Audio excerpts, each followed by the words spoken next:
अभी तक ये रास्ता पूरा ही नहीं किया है। पूरा रास्ता अभी तक इन्होंने पूरा ही नहीं किया।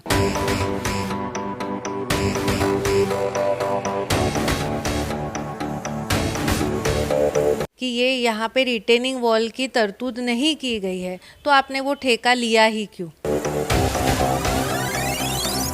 कुछ तो दाल में काला है, जिसके वजह से आज लोगों को भुगतना पड़ रहा है। तो गणपति से पहले उस रास्ते के खड्डे बुझाए जाए, वो एक लेवल में। 2023 का टेंडर 2026 में अभी तक आज तक पूरा ही नहीं हुआ। तो इसीलिए हमने ये मांग की है कि आईआईटी इस रास्ते की जांच करे। 2 उपोषण हुए इसमें, और एक तो सड़क को लेकर था, दूसरा वो इरेगुलरिटीज को लेकर था। तो एक ही पार्टी की सत्ता इस महानगर पालिका में रही है, क्योंकि लोगों ने सवाल पूछना शुरू किया है। पहले तो लोगों को डर लगता था सवाल पूछने के लिए। महानगर पालिका के अधिकारियों को भी आज तक जवाब देने की आदत ही नहीं थी। गणपति का आगमन होने को है और वसई विरार में सड़कों की रिपेयरिंग शुरू हुई है, लेकिन आंशिक रूप से जो काम है वो अभी धीरे धीरे शुरू हो रहा है, जिसका लोगों को इंतजार है। लेकिन इस दौरान एक सड़क जो बहुत वायरल हुई थी और उस पर एक ठेकेदार का जो क्लेम हुआ था वो लोगों के सेंटीमेंट तक पहुंचा था। वो थी वसंत नगरी की सड़क, जिसपे विधायक स्नेहा दुबे पंडित ने एक लेटर जारी किया था और उस पर कार्रवाई की मांग की थी, जिसका प्रेस नोट करते हुए उन्होंने कल उस पर कड़ी कार्रवाई करते हुए और तमाम सारी मांगे रखी हैं। तो हमारे साथ विधायक मैडम हैं, उनसे चर्चा करेंगे कि वसई की इस सड़क पर आगे क्या कुछ होने वाला है, यानी 9 करोड़ का क्या होगा, या जो अभी जो वर्तमान स्थिति है उसमें सुधार कब होगा। नमस्ते मैडम। मुझे वही सवाल है मेरे कि वसंत नगरी की इस सड़क पे जो आपने कल मीटिंग करी है उसका आउटकम कब होगा, बदलाव लोगों को कब दिखेगा, और इसी सड़क पे आपने लास्ट टाइम भी ठेकेदार को वार्निंग दी थी। इसके बाद सड़क रिपेयर हुई जून में, फिर जुलाई अगस्त की बारिश में फिर से बह गई है। तो मेन कनेक्टिविटी की सड़क पे लोगों को आपकी उस प्रतिक्रिया या आपकी उस कार्रवाई का इंतज़ार है जिसके लिए आपने लेटर जारी किया था, क्या कहेंगे उस बारे में? देखिए, मैं इस सड़क के बारे में थोड़ी सी जानकारी जनता को भी देना चाहूँगी आपके माध्यम से।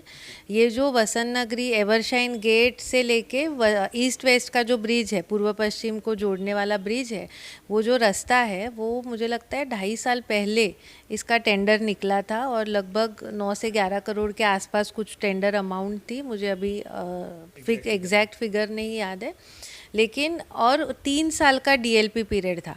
अब ये डीएलपी पीरियड कब चालू होगा? जब वो रास्ता पूरा बन के तैयार होगी तब जाके डीएलपी पीरियड चालू होगा। लेकिन मेरे जानकारी के हिसाब से, आप भी जानकारी ले सकते हैं, अभी तक ये रास्ता पूरा ही नहीं किया है।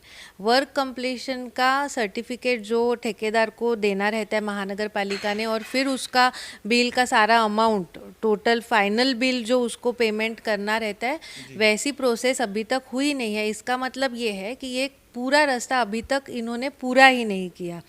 अब इसमें ठेकेदार का ये कहना है कि हमने महानगर पालिका को 6 लेटर दिया कि इसमें रिटेनिंग वॉल की ज़रूरत है, इसको पिचिंग की ज़रूरत है, क्योंकि दोनों तरफ पानी जमा होने की वजह से, खाड़ी होने की वजह से वो रास्ता दबते जाता है, अंदर धंसते जाता है। तो हमारा ये सवाल था ठेकेदार से भी और महानगर पालिका से भी कि जब आपको ये पता था कि ये यहाँ पे रिटेनिंग वॉल की तरतूद नहीं की गई है, तो आपने वो ठेका लिया ही क्यों?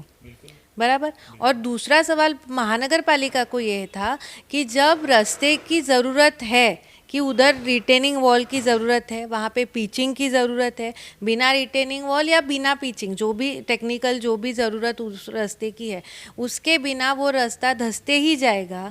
तो ये जब इंजीनियर्स को पता है, तो उन्होंने बिना रिटेनिंग वॉल के या बिना पिचिंग के ऐसा टेंडर निकाला ही क्यों?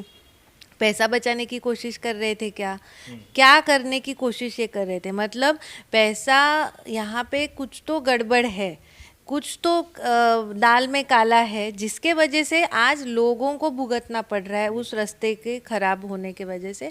तो इसीलिए हमने पहली मांग रखी कि ठेकेदार को ब्लैकलिस्ट किया जाए, उसके ऊपर गुनाह दाखिल किया जाए, और जो भी अधिकारी इस रास्ते की दुरावस्था के लिए जिम्मेदार है उनके ऊपर कार्रवाई की जाए। तो अब ये कौन तय करेगा कि रास्ता ख़राब हुआ है, कौन जिम्मेदार है, ठेकेदार जिम्मेदार है, ठेकेदार की कितनी जिम्मेदारी बनती है और अधिकारी की कितनी जिम्मेदारी बनती है, तो ये कोई भी एक्सपर्ट एजेंसी तय कर सकती है। इसीलिए हमने ये मांग की, तीसरी मांग हमने ये की कि आईआईटी के माध्यम से इस रास्ते की पूरी जांच हो कि टेंडर कैसे निकला, टेंडर निकालने में अधिकारियों की गलती है क्या, किस तरीके से मतलब ये पूरे रास्ते का जो एस्टीमेट निकला वो एस्टीमेट तय करने में अधिकारियों की गलती है क्या, और फिर एग्जीक्यूशन में ठेकेदार की गलती है क्या। तो ये सारी चीज़ जब आईआईटी परीक्षण करेगी, उसके बाद आईआईटी जब अहवाल देगी, तभी हमको पता चलेगा कि एग्जैक्टली गलती किसकी है, और फिर उसके ऊपर कार्रवाई की मांग हमने महानगर पालिका में की है। और चौथी मांग हमने ये की थी कि ये तो कार्रवाई होती रहेगी, लेकिन अभी जो ज़रूरत है लोगों की, वो उस रास्ते को अच्छा बनाने की ज़रूरत है। तो अभी टेम्पररी गणपति से पहले, और अभी बारिश है, बारिश में उसका पक्का काम हम नहीं कर सकते ना एक्सपेक्ट कर सकते हैं, तो गणपति से पहले उस रास्ते के खड्डे बुझाए जाए, वो एक लेवल में रास्ता आए और मोटरेबल अच्छे से रास्ता बने, उधर एक्सीडेंट्स ना हो लोगों के, इसके लिए महापालिका ने ध्यान देना चाहिए। और बारिश के बाद इस रास्ते का परमानेंट सॉल्यूशन, जो भी उस रास्ते की ज़रूरत है वो ज़रूरतें ध्यान में रखते हुए उस रास्ते का काम किया जाए। विशेष तरतूद, निधि की तरतूद हो या जो भी चीज़ों की ज़रूरत है वो करके कमिश्नर अपने अधिकार क्षेत्र में इस रास्ते को ले और इस रास्ते का परमानेंट सॉल्यूशन निकाले, ऐसे मांग हमने रखी थी। मुझे लगता है पिछले महीने जुलाई के महीने में 24 तारीख को मैंने ये पत्र दिया था कि 19 अगस्त तक ये सारी मांगों पे महानगर पालिका विचार करे और उसकी अमलबजावनी शुरू करे, नहीं तो हम रास्ते पे उतरेंगे। अब इस पत्र को देखते हुए हमें 19 तारीख को 19 तारीख से पहले मैं यूएस से आई, और वहाँ आने के बाद कमिश्नर सर से मेरी बात हुई और उन्होंने हमें आमंत्रित किया कि आप आइए और चर्चा कीजिए। और हमने शिष्टमंडल लेके चर्चा की और ये सारी मांगों पे बहुत सकारात्मक तरीके से चर्चा हुई, और कमिश्नर सर ने ये माना कि आईआईटी को अपॉइंट करेंगे, आईआईटी को वो लेटर देंगे कि इस पूरे रास्ते का परीक्षण कीजिए, और आईआईटी के रिपोर्ट में जो भी दोषी मिलेगा वो अधिकारी होगा तो अधिकारी पे कार्रवाई होगी। ठेकेदार को तो ऑलरेडी 1 साल के लिए उन्होंने ब्लैक लिस्ट किया है, वो बहुत अच्छी बात है। आगे भी जाके हमारी ये मांग थी कि सिर्फ 1 साल नहीं, कम से कम 3 साल 5 साल के लिए उसको ब्लैक लिस्ट करना चाहिए। हाँ, तो वो ही उन्होंने कहा कि जो अभी उनको जो भी टेंडर में जो फॉल्ट दिख रहे हैं उस हिसाब से उन्होंने 1 साल के लिए किया है। जब आईआईटी का रिपोर्ट आएगा तो उनको ठोस और सबूत मिलेंगे उनको, और उसके ऊपर और ठोस कार्रवाई करने के लिए, तो वो कार्रवाई ज़रूर होगी, ठेकेदार पे भी होगी और दोषी अधिकारियों पे भी कार्रवाई होगी। और अभी गणपति से पहले उन्होंने हमें ये आश्वासित किया है कि रास्ता मोटरेबल होगा, सारे खड्डे बुझाए जाएंगे, और जो बेस्ट मटेरियल यूज़ करने की ज़रूरत है, जैसे कि मास्टिक की अगर ज़रूरत है तो मास्टिक यूज़ किया जाएगा, अगर उससे भी अच्छा कोई मटेरियल है या जो भी अच्छा मटेरियल यूज़ करके खड्डे बुझाए जा सकते हैं वो मटेरियल यूज़ करके खड्डे बुझाए जाएंगे। और बारिश के बाद तुरंत इस चीज़ का मतलब अभी से प्रस्ताव बनाना शुरू करेंगे और बारिश के बाद इसकी अमल बजावनी शुरू करेंगे परमानेंट सॉल्यूशन के लिए। जी, तो इसमें देखिए 2-3 सवाल लोगों के ये हैं कि एक तो जब कोई भी रोड बनती है, पहले तो आपने कहा कि वर्क कंप्लीशन ही नहीं हो पाया, 2023 का टेंडर 2026 में अभी तक आज तक पूरा ही नहीं हुआ, ये बड़ी दुर्भाग्य की बात है। दूसरा, उसका जो स्ट्रक्चर है जिस पे प्रपोज था और जो इम्प्लीमेंट हुआ उसमें बड़ा डिफ्रेंशिएशन हुआ। दूसरी चीज़ है, आज भी अगर वो रोड देखेंगे तो मतलब आपने कहा डीएलपी पीरियड तो शुरू ही नहीं हुआ, तो 3 साल तक अगर रोड बन नहीं पा रही है, वो भी 1-1.5-2 किलोमीटर की, तो इस पर जिम्मेदार सीधे तौर पे इंजीनियर होता है। एक सामान्य आदमी भी कह सकता है कि जिन्होंने अभी तक ऑब्जर्वेशन किया है, अपॉइंटेड इंजीनियर वही जिम्मेदार हैं। तो अभी तक में इंजीनियरों के ऊपर कार्रवाई महानगर पालिका हमेशा देखा जाता है कि नहीं करती है या नहीं कर पाती है, तो इस पे आप लोगों ने कोई एक्शन रिएक्शन की बात करी है क्या? देखिए, मैंने इसीलिए कहा कि जैसे आपने कहा कि 3 साल में रोड बनी नहीं है, अब वो बनवाना ठेकेदार तो लेता है बनाने के लिए, लेकिन वो बनवाना अधिकारियों की भी जिम्मेदारी रहती है, इंजीनियर्स की जिम्मेदारी रहती है। और वो कोई भी हो, रास्ता हो या गटर हो, उसका एस्टीमेट निकालने से टेंडर निकालने तक का भी जिम्मेदारी उस इंजीनियर की रहती है। तो वो बराबर से एस्टीमेट निकाल रहा है कि नहीं निकाल रहा है, ये भी सब चीज़ की जिम्मेदारी है। इसलिए ये कौन तय करेगा? ये आप और मैं नहीं तय कर सकते, क्योंकि हम उस फील्ड के एक्सपर्ट नहीं हैं। तो जो उस फील्ड का एक्सपर्ट है वही उस चीज़ की जांच कर सकता है, और वो आज की तारीख में आईआईटी से बेहतर संस्था कोई नहीं है। तो इसीलिए हमने ये मांग की है कि आईआईटी इस रास्ते की जांच करे। बीओक्यू से लेके, मतलब एस्टीमेट बनाने से लेके टेंडर निकालने तक, उसके इम्प्लीमेंटेशन तक, सारे लोग जो भी इसमें जिनकी जिनकी जिम्मेदारी है, उनकी सबकी जांच आईआईटी करे कि उन हर एक व्यक्ति ने उनकी जिम्मेदारी बराबर से निभाई है कि नहीं निभाई है। और उस हिसाब से जब उनका रिपोर्ट आएगा तब हम बोल सकते हैं, तब हम एकदम ठोस बोल सकते हैं कि इस व्यक्ति पे आपकी कार्रवाई होनी ज़रूरी है।